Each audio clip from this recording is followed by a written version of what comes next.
sounds a bit like cuckoo. Well, I think he might be. I don't know. I haven't got a doctor's note for him. I'm not medically qualified myself. I doubt the doctor's note said cuckoo. Off for a month.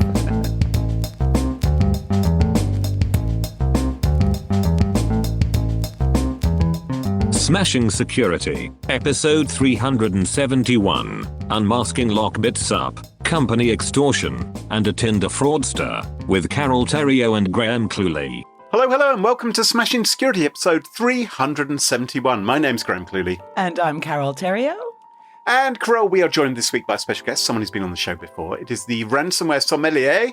It is Allan Liska. Hello, Allan. Hey there. How you doing today? Fantastic. You have the best title, honestly. Ransomware Sommelier. It's the best. Thank you. I hope your business cards say that. I don't have business cards anymore. I just, people know me and I just say, look up Allan and ransomware and I'll be the guy. I'm almost like Madonna at this point when it comes to ransomware. You are Madonna. But before we kick off, let's thank this week's wonderful sponsors, Collide, Kiteworks, and Vanta. It's their support that help us give you this show for free. Now, coming up on today's show, Graham, what do you got? I'm going to talk about an offboarding disaster. Very good. What about you, Allan? I can't talk about anything but the extended LockBit takedown that happened just before we went to recording. Woo! And I'm going to be telling the tale of Tinder scum. All this and much more coming up on this episode of Smashing Security. Now, chums, we are all, I don't know if you feel comfortable describing yourself as this, but compared to the average person in the street, we are cybersecurity experts. And I don't think we're going too far to suggest that we're the very best of humanity, aren't we? You remember that I fell for a scam about 6 months ago. So, well, other than that, Carole, other than you screwing up on that occasion. It was the first scam I ever fell for, but yeah. Generally, we are really the very finest. We're dependable, we're trustworthy, we're salt of the earth, we're honest and sincere, stand-up good guys and gals. We're the very backbone of what has made this planet fantastic. 100%. Cybersecurity are the saviors of humanity. We are. I think the world should be grateful for us existing at all. And when life throws us a curveball, and sometimes life does do that, we respond calmly and thoughtfully. We pick ourselves up, dust ourselves down, and with good grace, we move on. We find something positive from a potentially negative experience. We don't hold any grudges. Yes, that's exactly how I reacted when I got scammed. Yes, exactly. Yeah, That's what we do. Mm-hmm. So imagine, for instance, you were doing some consultancy work for a big publicly traded IT infrastructure services company, maybe looking for security holes and problems and vulnerabilities. And imagine if that company one day told you that your work was a little bit subpar. And as a consequence, they're going to let you go. They've decided, no, we don't really need you anymore. Like a redundancy thing or you're fired? Well, yeah, it's a consultant. You know, you work for another company which has brought you into this company to do some work for them. Right. So you've got a gig. The money's coming through eventually into your pocket. But you wouldn't throw a hissy fit, would you? My work's rarely subpar. I'd own up to it if it was.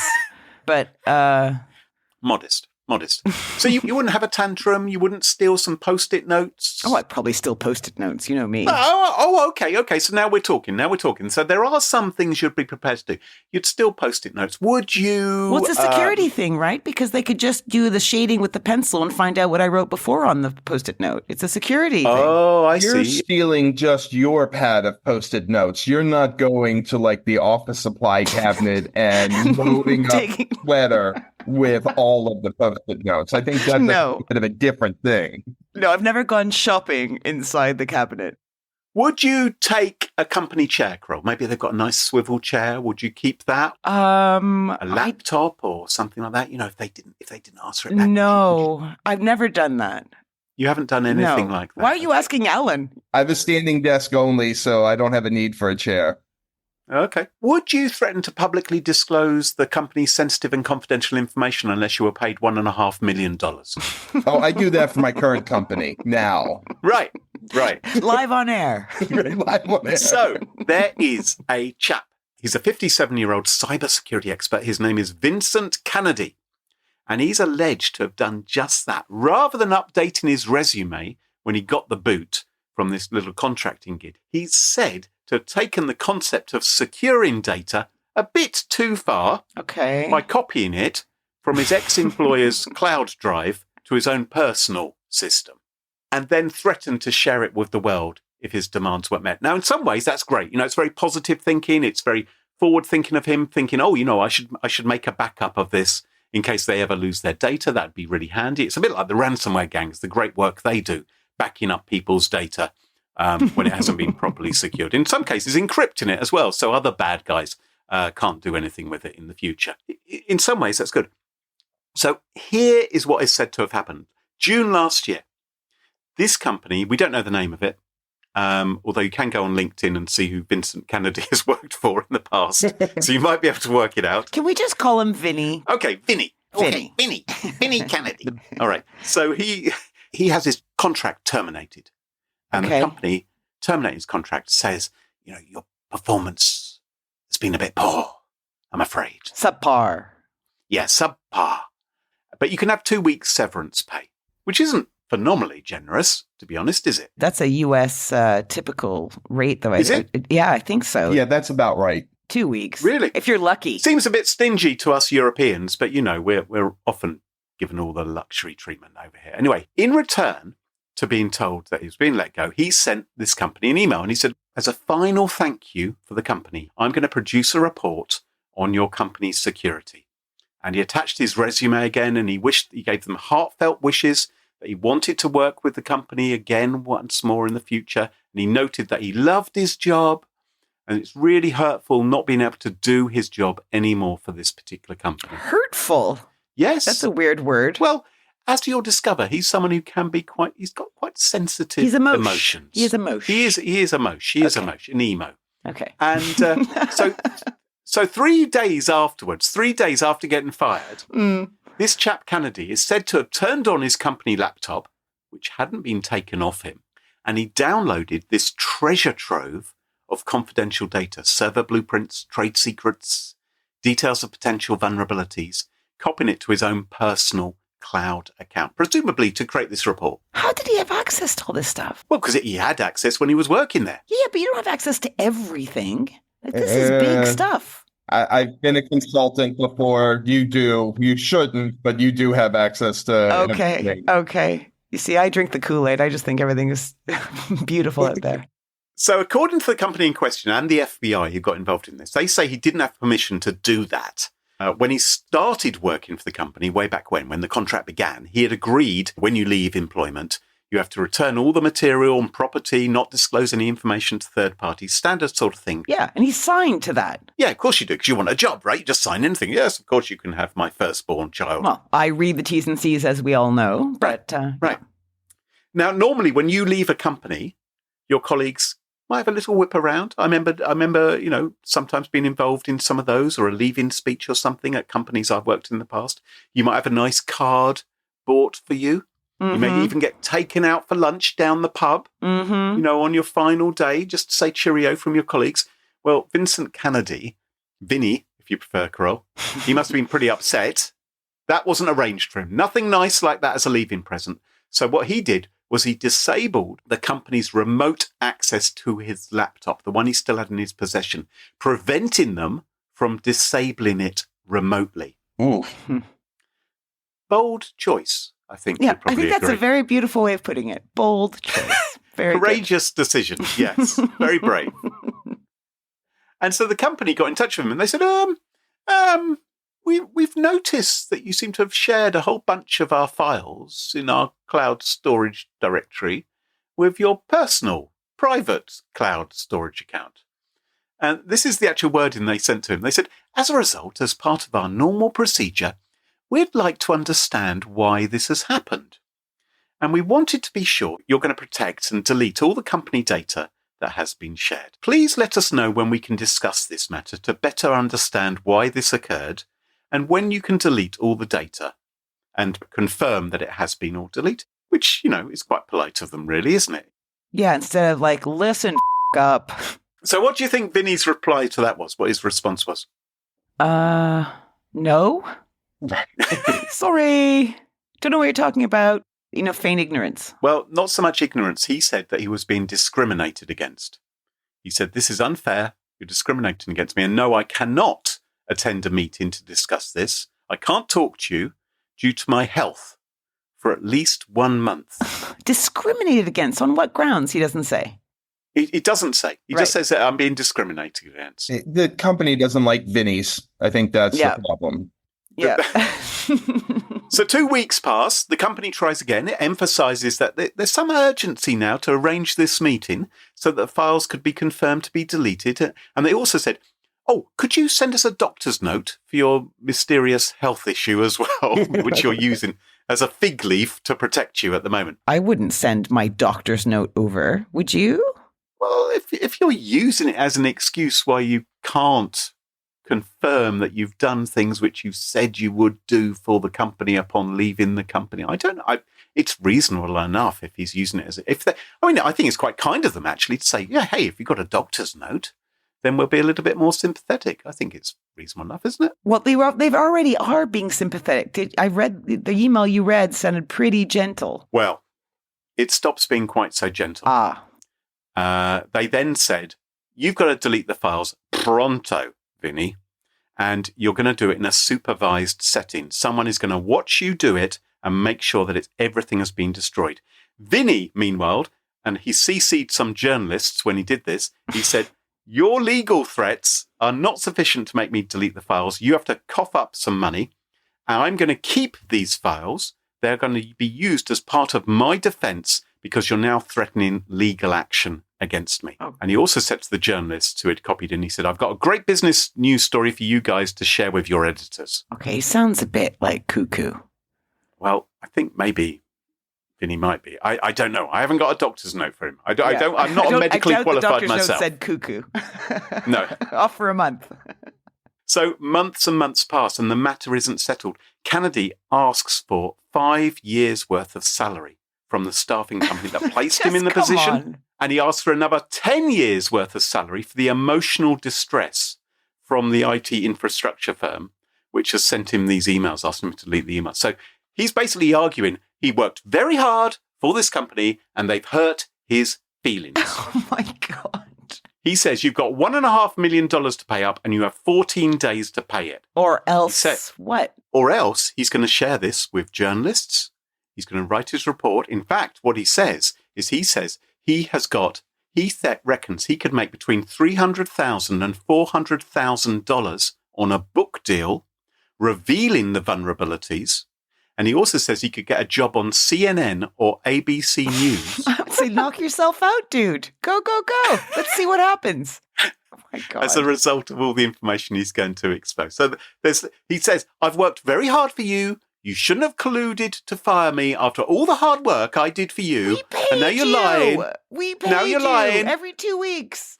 Now you're saying my work's substandard, and I'm going to sue you all because of this. And then you'll see me on CNN. And the company is saying, look, we just want to have a representative there to see you delete the files. He says, well, I'll do it over a Zoom call, but only after you've paid me the $1.5 million. This is kind of like ransomware, but in a different, Exactly. I mean, it is ransomware. Yeah, but internal. And of course, no attempt to disguise who's behind this because this guy was being paid. He actually ends up telling the company's legal counsel, because this just goes on and on and on. You can read all about it. I am a cybersecurity forensic expert. I've been working in IT for over 29 years. You could have said almost 30. If your client had proper offboarding, then we would not be talking right now. And in fact, I moaned at the management that their offboarding policy was too lax for proper cybersecurity standards. So he's complaining. He says, I moaned that this could happen because they don't properly get rid of people inside this company and allow them access to drives. And so I've exploited that access in order to try and then extort the company. Yeah. So would you call this like gray hatting? This is straight up black hatting. This is, what you're doing is illegal. And yes, it sucks that you were let go. But come on. Yeah. You didn't have the first of all, you didn't have the authorization to back up the data to your personal hard drive. Especially not after being let go. Mm-hmm. So this chap could face up to 20 years in prison. The case continues, but from the sound of things, it's just bonkers, isn't it? I mean, there's no attempt to hide his identity whatsoever. Seems to feel that he's in the right, but he's dug himself deeper and deeper and deeper into a big hole. His feelings are hurt, Grim. Well, yes, I've got hurt feelings. Tears of a rapper. Allan, tell us what's going on in the world of ransomware this week. So what's going on in the world this morning of ransomware is I'd like you all to meet Dmitry Yurievich Kurasov. You may not be familiar with that name, but you're likely familiar with his other alias, LockBitsupp, the man behind LockBit. Yeah. That is the big news this morning, that NCA, in their ongoing PSYOPs campaign against LockBitsupp, has revealed his name. And along with that, there's an indictment and sanctions and just a whole bunch of now security researchers combing through every forum post, every email address associated with him, trying to find every bit of history they can on this guy. So we have a name and we have a photo, and we NCA, in their usual fashion, picked the dorkiest photo possible of the guy. I'm just looking at it right now, and like the way he's posed, big elbow on one side. For me, the AirPods being askew is driving me a little nuts. But this is the guy. I was on a Twitter Spaces earlier today, and somebody pointed out that this is the guy that claimed that he was on a yacht with all the women in the world. And like, no, you weren't, man. I wasn't there. You were in your mom's basement. We know where you were. So for anyone who doesn't know, obviously LockBit, notorious ransomware gang. They've been very outspoken in the past. They've had big victims, and they've had this leak site that was hijacked effectively by law enforcement, wasn't it? Who've been trolling the LockBit gang now for a couple of months or something like that, I think? Yes. So February 20th is when 17 law enforcement agencies led by the NCA, that's the National Crime something in the UK. Agency. Mm-hmm. Thank you. That makes sense. Mm-hmm. In the UK, really led this operation. And I feel like they did it the most British way possible, just constantly poking at them, because they didn't just seize the site. They made a copy of it, and then where you would normally have the victims posted, they posted what the different law enforcement agencies were doing. So they seized crypto wallets. They had some initial indictments, but now they've added more indictments to it, and of course revealed LockBit's name. So they're just basically harassing and haranguing him the way LockBit has through thousands of victims over the last few years. I wonder if that's a recruitment campaign, because it'd be much more fun for people that know all about this to work for the NCA if they can have a bit of fun while they do their jobs. Potentially not as financially rewarding. Potentially. Yeah, that's why fun's important, But that's interesting that you say that, because if you look at the indictment that was released today, apparently something like 60% of LockBit's affiliates never made any money. And so, we've often compared ransomware as a service to multi-level marketing, but I've always had the caveat, except that everybody makes money. It turns out it's exactly like multi-level marketing, where most of the affiliates never made a dime. So yeah, LockBit made a lot of money, and a couple of the early affiliates made a lot of money, but most of it turned out, at least according to what law enforcement was able to track with cryptocurrency transactions didn't make a dime from any of their victims. So LockBitsupp, he's like the kingpin of LockBit, isn't he? We believe he's like the Mr. Big. Exactly, right. So he is the one who started the ransomware as a service, but he's not an actual ransomware operator. He just administers the whole program and rents out his infrastructure to all of these people who give him money to sign up for his program. Wow. So he's like scamming the scammers as well. Well, I mean, he hasn't been scamming them. It's just if nobody pays you, nobody pays you. There's not a whole lot you can do about it. Yeah, but pay your bills. Right. And he claims that he's been living the high life. He's been having a fantastic time. He's been sort of chortling away at the law enforcement's claims that they were on his trail. I think he even offered $10 million at one point. He said, if there's anyone out there who can work out my identity, let me know how. Produce the evidence and I'll give you $10 million. I'm not going to tell you what currency. Well, but this is going to curb his social life considerably because presumably he's not going to be able to fly internationally, is he? At least not to many countries. Brett, that's correct. He's going to be very limited to where he can go. Yeah. So where is he based? Do we know? OSINT Twitter is added already this morning, and they found several businesses registered with the email addresses that were listed by the DOJ in St. Petersburg, which has been where he's been rumored to be located in the past. So it makes sense. So, and we'll find out more as this continues to go. Somebody thinks they even found his LinkedIn profile, but we're not sure if it's the same person. A lot of Dimitris in Russia.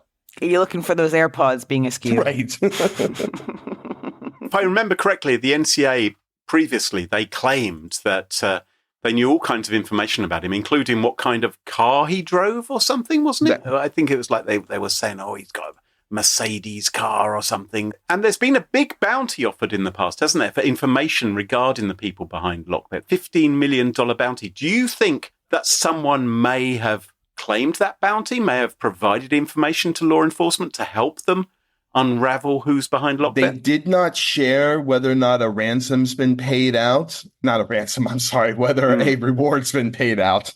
I've got ransom on the brain.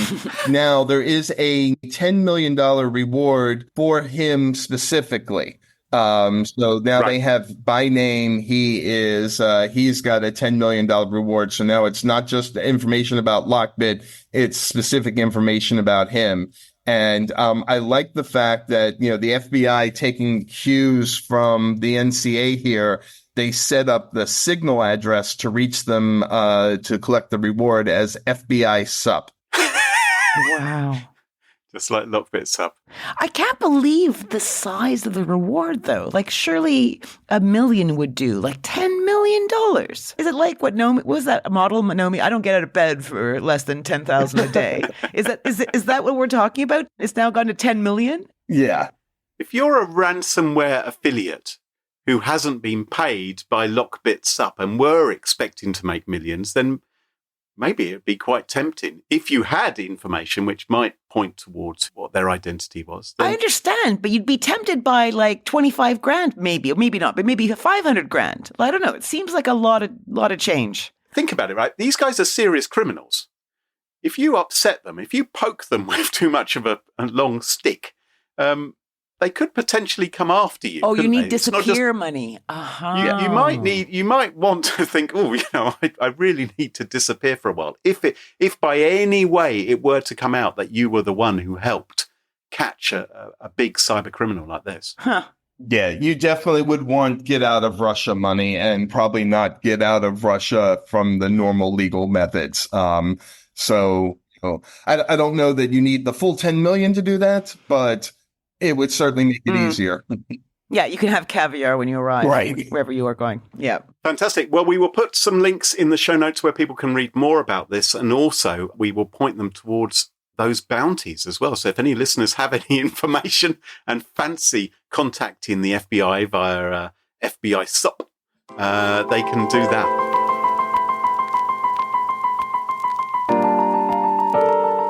Carole, what's your story for us this week?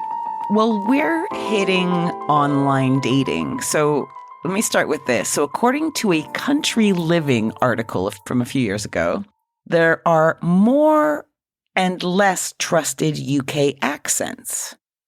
So the commission research asked more than 2,000 people to listen to 15 different regional UK accents to decide which one was the most trustworthy. Now, I thought we'd have a little game. Okay. You got to go more trusted, less trusted, or average. Okay? Okay. Right. And I'm going to help out by naming some stars from that place to help you, Allan, right? Because I know you're not from our corner of the world. So Welsh, okay? So you got singer Tom Jones. He's Welsh. Tom Jones, boy. Tom Jones. Yeah, that's a very good impression, everyone. Would you say that's a trusted accent or less trusted? Welsh, definitely trusted. Yeah. I would have said less trusted, except now that Welcome to Wrexham has been a worldwide phenomenon, I wonder if it is more trusted. It is quite trusted. It's in the top 5 at number 4. It's a friendly accent. Yeah. Yeah. Okay. What about a Boltonian? People from Bolton, like comedian Peter Kay. Oh, where would you put that? Definitely trusted. The more north you go, the more we're likely to trust them. Very interesting. He's number 6. So he's in the middle category. Okay. What about Essex? So Dermot O'Leary, that won't help you very much, Allan, but Dermot O'Leary, you'll know him, Graham. Yeah, Essex is like what I'd call like a page 3 girl voice. It's Whoa, I don't think I am not agreeing with that at all. What? No, a lot of page 3 girls come from Essex. I think don't they? Millions of people live in Essex and have the accent. So well, I'm just trying to frame it in a context which Allan may recognise if he knows the voices of page 3 I'd girls. have to say let's trust it then, just from that reference. Well, it's in the medium, but the low end. It's number 10. Okay. You've got the hometown of Ozzy Osbourne, Birmingham, or what we call Brummie over in these parts. Oh, I don't know if I'd trust Ozzy Osbourne. I definitely don't trust Ozzy Osbourne. If he was my designated driver, or if I needed him to look after a out. pet, I wouldn't know. I don't think I don't so. even know if I trust him on the same bus as me, much less the designated driver. Well, Brummie is the last one on the list, number 15. Oh, dear. Okay. What about Glaswegian? You know, John Barrowman. Oh, yes. People from Glasgow. Very trusted. What about that? No, not trusted at all. So Edinburgh is very trusted. It's at number 3. Yes. Because it's a little more classy in terms of, round vowels. I don't know. But Scottish listeners, it was Carole who said that, not me. I've always preferred the Glasgow accent over Edinburgh, but I think it's because there are fewer steps in Glasgow. Like Edinburgh, every place you go, you have to walk up 100 steps to get there. It's the Glasgow kiss, which slightly worries me. That's what I wouldn't want that happening. I don't know what that is. It's when you get a headbutt, isn't that the Glasgow kiss? Yeah. What about Yorkshire? Yorkies. Very, very trusted. Yorkshire. Dame Judi Dench comes from there. We all trust her as an actor. Yeah, all right. I'll say trusted. But yeah, very, very trusted. Yeah, well, you know what? It's number 1. It's number 1 with 60% of the people who took part in this placing it at number 1.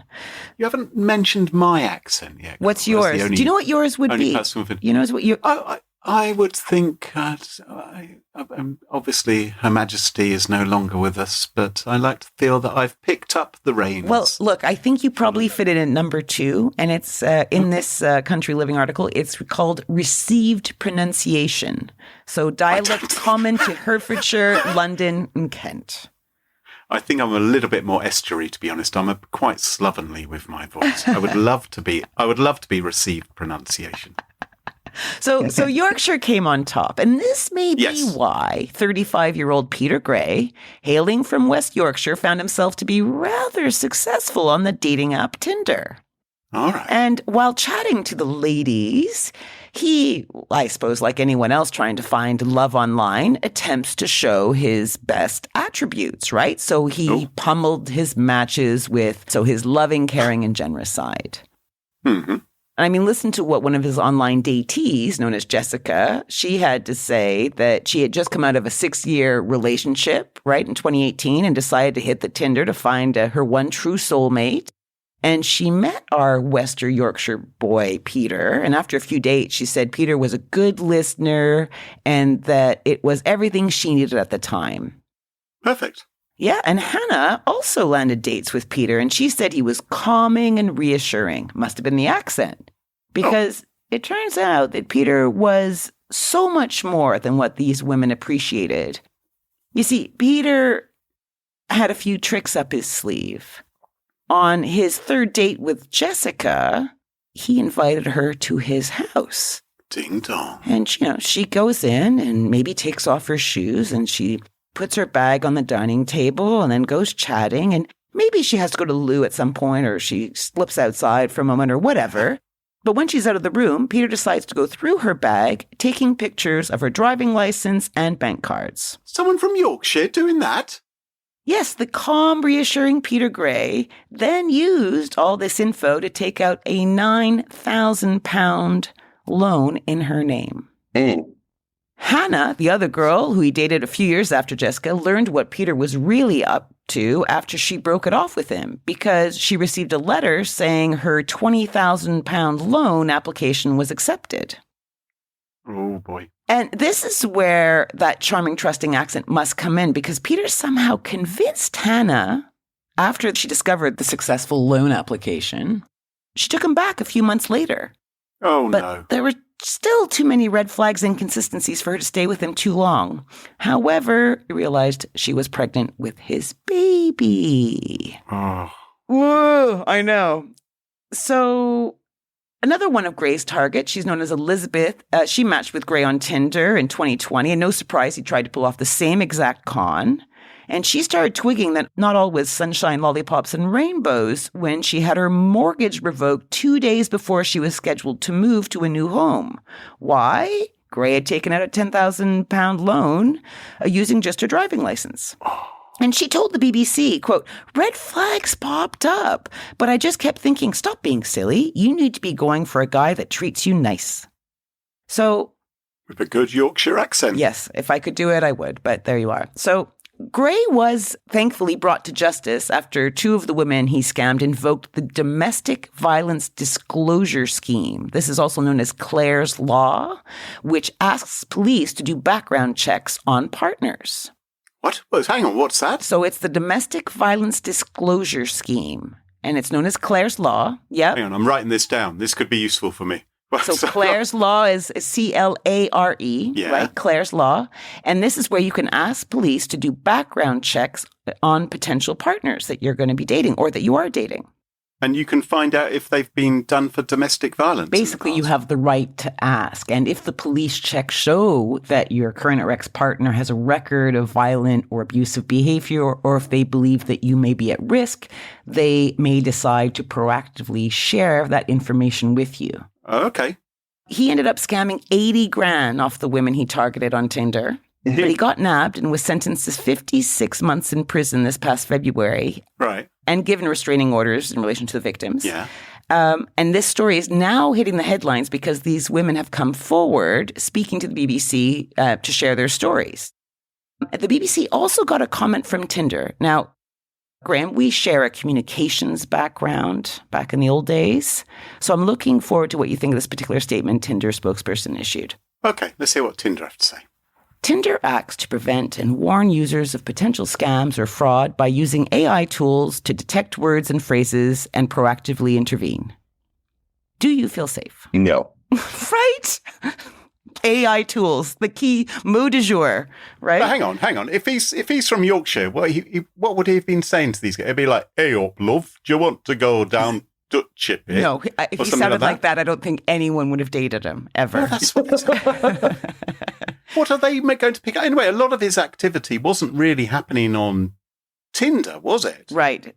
Yeah. So is it fair to blame Tinder for this? That was just the initial contact point. Yeah, but he kept hunting in Tinder all the time, right? That was his hunting grounds. But isn't that what everyone on Tinder does? And he did this over a couple of years, right? This is over a period of years he did this. So I'd love to know if these women had actually reported them to Tinder and whether Tinder just kind of ignored it or didn't say anything and he just got to carry on. Right. I guess if you've had a relationship with someone who approached you on Tinder and something bad happened, maybe there should be a facility to warn the other people on Tinder. Yeah. Watch out for him, he's a wrong 'un. Yeah. But like, it's bigger than this, because few have summed up the core dilemma at the heart of, all this stuff better than Margaret Atwood, because, she says, quote, "Men are afraid that women will laugh at them. Women are afraid that men will kill them." So, I think that's a very... What's worse? Yeah, what's worse, guys? But this might be a step in the right direction for Tinder. Late last month, Tinder announced a new Share My Date feature, which will enable users to share their date plans with friends and loved ones straight from the app. I'm not sure why from the app is better, but maybe it is, because then everyone has the same log. This includes location of the date, time, and a photo of the match. Well, that's all good from the personal safety point of view, but it wouldn't have stopped these women falling foul of fraud, would it? No. Other advice that might be worth considering that plays into these cases, like, take yourself to and from dates. Always meet in a public place. It might be more difficult for him to take pictures of your license if you're sitting in a pub or in a cafe. Yeah. Don't share any contact info until you feel safe. One of the victims started getting, going, this is a bit weird, when Mr. Gray sent her flowers to her address when he shouldn't have known it at that time. So, I would have been like, Oh. So don't share contact info until you feel safe, and report suspicious behavior to the dating app. If nothing else, even if they do nothing, you have a record that you did that. I would do it in writing so that you have a record. And, if they ignore it, at least you can say, well, look, I tried to tell you. And if in the UK, report these scams to the Financial Conduct Authority and Citizens Advice. And most importantly, the most important thing of all, don't assume someone's a good guy because of their accent. Right? Absolutely not. Absolutely not. It's a real problem, this. Because I wouldn't watch my purse. I don't think I would be, if I was on date 3 and the guy was all like, you're great, you're amazing, I'd be like, oh, finally, someone sees my true qualities. I don't think they'd be saying that. I think they would, Graham. I think they would. I think they would. I don't think they would. Legacy managed file transfer tools are dated. They lack the security that today's remote workforce demands. Companies that continue relying on outdated technology put their sensitive data at risk. Well, this podcast is sponsored by Kiteworks, who enable organisations to effectively manage risk in every send, share, receive, and save of sensitive content. To do that, they've created a platform that delivers content governance, compliance, and protection to customers, tracking, controlling, and securing sensitive content as it moves within, into, and out of organisations, all while ensuring regulatory compliance on all sensitive content communications. Kiteworks provides the industry's first private content network for protecting risky third-party communications with secure email, secure file sharing, secure mobile, secure web forms, managed file transfer, and governed SFTP servers. Visit kiteworks.com to get started today. That's kiteworks.com, and thanks to them for supporting the show. If you're building a SaaS business, achieving compliance with ISO 27001, SOC 2, or other in-demand frameworks can unlock major growth for your company and establish customer trust. However, this process is often time-intensive and costly. Vanta automates up to 90% of compliance work, getting you audit-ready quickly and saving you up to 85% of associated costs. And Vanta scales with your business. With a market-leading trust management platform to help you continuously monitor compliance, unify risk management, and streamline security reviews. Join 7,000 global companies like Atlassian, Flow Health, and Quora that use Vanta to build trust and prove security in real time. Watch Vanta's on-demand demo at vanta.com/smashing. That's vanta.com/smashing. And thanks to Vanta for sponsoring the show. You've probably heard us talk about Collide before, but did you know Collide was just acquired by 1Password? Well, that's pretty big news, since these two companies are leading the industry in creating security solutions that put users first. For over a year, Collide Device Trust has helped companies with Okta ensure that only known and secure devices can access their data. And that's what they're still doing, but now as part of 1Password. So if you've got Okta and you've been meaning to check out Collide, now's a great time. Collide comes with a library of pre-built device posture checks, and you can write your own custom checks for just about anything you can think of. Plus, you can use Collide on devices without MDM, like your Linux fleet, contractor devices, and every BYOD phone and laptop in your company. Now that Collide is part of 1Password, it's only going to get better. Check it out at collide.com/smashing to learn more and watch the demo today. That's KOLIDE.com/smashing. And thanks to them for supporting the show. And welcome back. And you join us at our favourite part of the show, the part of the show that we like to call Pick of the Week. Pick of the week. Pick of the week. Pick of the Week is the part of the show where everyone chooses something like. It could be a funny story, a book that they've read, a TV show, a movie, a record, a podcast, a website, or an app. Whatever they wish. It doesn't have to be security related necessarily. Better not be. Well, my Pick of the Week this week is not security related. Good. My Pick of the Week this week is a little gizmo, which I have in my car. Okay. Because my partner and I use our smartphones to do the old sat-nav trick in the car. And we had this little car mount, and it was like, oh God, it's such a nuisance trying to get it in between the vice-like grip. And my phone, which has a case on it, would fall out and fall on the ground all the time. And I said, what we need is something which properly secures the phone and keeps it there, which is easy to put on and will work with both of our phones. And I can tell you, I have found the ultimate car phone holder for your smartphone. I'm actually quite interested because I have the same problem as you. My phone flies out every time I'm going around a roundabout. If I haven't put it in absolutely securely, because sometimes you're in a rush, it flies out and either hits me in the face or hits the passenger side. I promise you, Carole, this will work. It is the Omoton MagSafe car phone holder. Okay. It both has the magnetic thing, because if you've got MagSafe, so you've got an iPhone, I happen to know, right? And I've got an iPhone as well. And it's MagSafe compatible. And I think maybe some Android phones have that as well. I have no idea. Anyway, so it works on an iPhone. And so you have the magnet there holding. But what the Omoton MagSafe car phone holder also has is the most sucky sucker in the world. So not only does the magnet go on, but the sucker goes at the same time and completely secures your phone so it is rock solid in place. Can you get your phone out again? Well, there's a knack to it. But I'm dealing with one problem at a time here. No, you can. It's a flick of the wrist. It can be done. But this is because you've been doing box fit now. That's why you're saying that. It's just like, yeah. Exactly. Mm-hmm. That's why I'm so fit now. But yes, it will secure it, and then you go and you can get it off again. But the combination of suction pad, and magnets, I have to say, it works really very well indeed. I'm looking at this right now. It's quite large. No, it's not.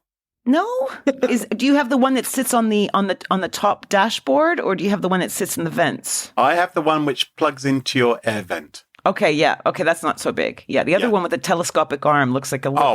If you attach it to your windscreen or your dash... Yeah, I can understand. No, mine goes on the vent. Now, there is a slight problem, which is that on my partner's car, when we use it, her vents, she's got... How can I put this delicately without insulting her? She does listen. She's got loose vents. Her vents flap around quite a bit. And so, although it is very securely in place... on the holder, the actual holder does move when the vent goes because of the weight of the phone. So it does go sort of left and right a bit. Now, that's probably a problem with her particular car and her vent. But I can recommend, as my pick of the week, the Omoton MagSafe car phone holder.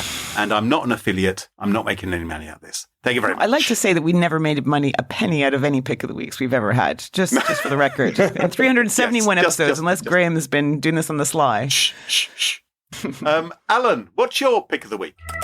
So mine is, and I'm sorry, it is in fact security related. Oh, that's okay. You're allowed. You're a guest. Oh, he's allowed to do it. Yeah, he's a guest. Okay. Thank you. So I'm looking forward to Annalee Newitz's new book, Stories Are Weapons, which is coming out in the U.S. on June 4th. And it's a book all about PSYOPs campaigns. And I've been kind of researching this because of what NCA has been doing with LockBit, because it kind of sparked a question for me, which is, can you carry out a PSYOP campaign if you're just doing it out in the open, like NCA has been doing with LockBit, where it's basically the government saying, yeah, we're messing with you and we're trying to get in your head, lols. Does that count as PSYOPs? And it turns out, yes, that's absolutely the Psy part is the important part of this, that, it's psychological warfare. And I feel like this is what NCA has really been trying to do with this LockBit takedown. And so because of this, I've been trying to learn more about it. And there's a lot of really good books, but I love Annalee Newitz. Their writing is very good. And so I'm really looking forward to this book, Stories Are Weapons. Cool. Yeah, I'm just looking at it now. It says a sharp and timely exploration of the dark art of manipulation through weaponized storytelling. Very interesting. Yeah, and it is interesting, this new frontier that we're seeing in the fight against cyber criminals, where some of the law enforcement agencies do seem to be spending a lot of time sort of trolling the criminals, don't they, and messing with their heads to try and disrupt them. Kind of like it. Well, I mean, if we can't arrest them, then that's the option that we have, is to, so disrupt them psychologically that they can't continue carrying out attacks. Yeah. Hopefully, a lot of the ransomware affiliates out there will be more nervous of doing business right now, having seen the success against groups like LockBit. Yep. Carole, what's your pick of the week?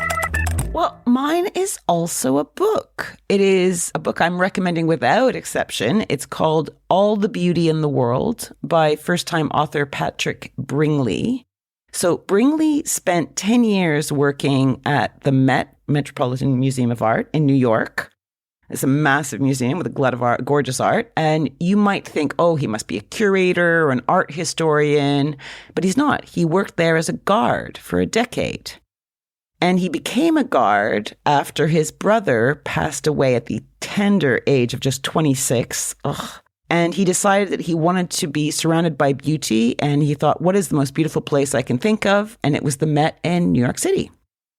And in the book, it's kind of like an essay. He recounts his interactions with other guards, the public, and of course, his take and his feelings in relation to specific artworks that he's protecting. So he moves from a room to room throughout the book over 10 years. He looks after Picasso's at some point. He looks after Impressionists and then he talks about those works. So there's a bit of learning in there too, but it's deeply, deeply moving. It's very unpretentious. And you can also learn some stuff. And if you're like me and you prefer to listen to your books, you have a treat because it is read by the author and his voice reveals more about the man behind the book. And I'm not alone in loving this book. It was named 2023's Sunday Times Art Book of the Year, Financial Times Best Book of 2023. It is, in a word, as beautiful as the works he surrounds himself with. So my pick of the week is All the Beauty in the World by Patrick Bringley. It's published by Vintage and it's worth every penny. But actually, hey, if you're short on them, just hit up the library. Fantastic. Carole, does he touch upon the Met Gala thing at all? You know, where all these celebrities get together and they... Because that's been in the news this week, hasn't it? Did you see the photos of all those celebrities? Yes, I did. I did see some of the dresses. There's a lot of nudes. There's a lot of, it was a bit insane. A bit insane. I just love you know what I thought when I saw them? Because I saw about 5 pictures, right? Yeah. Of these women dressed fairly, not dressed. I don't know how you say it.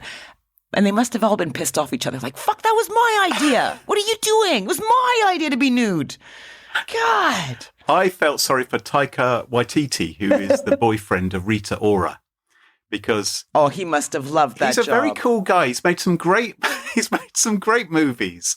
Darling, are you sure you want to wear that dress? Are you sure that's the best dress for this show? Are you sure? Wasn't really wearing a dress at all, as far as I could see. But anyway, he was sort of following after her, trying to pick up the breadcrumbs or whatever she was leaving behind her. But anyway, Yeah, a little bit awkward.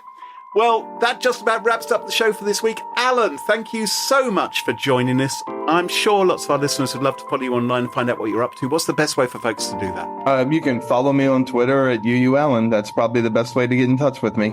Terrific. And you can follow us on Twitter at SmashInSecurity. No G. Twitter not allows to have a G. And don't forget to ensure you never miss another episode.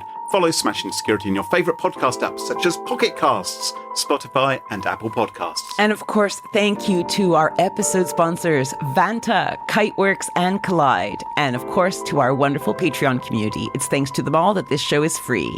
For episode show notes, sponsorship info, guest list, and the entire back catalogue of more than 370 episodes, check out SmashingSecurity.com. Until next time, cheerio, bye-bye.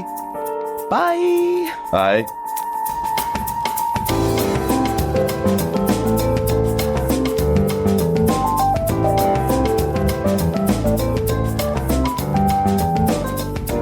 Thanks, Allan. Cheers, Allan. Thank you. This is pretty early for you. You're out in San Fran. It's 8 a.m., so it's not too bad. Yeah, it's all right. You poor chap. Well, look, enjoy the rest of the day. I hope there are plenty more revelations to come about LockBit. I'm sure there are, and hopefully we'll be back and we'll talk about them together again. Brilliant. Would love to do that. Thank you again so much. Cheers, mate. Bye. Bye. Bye-bye.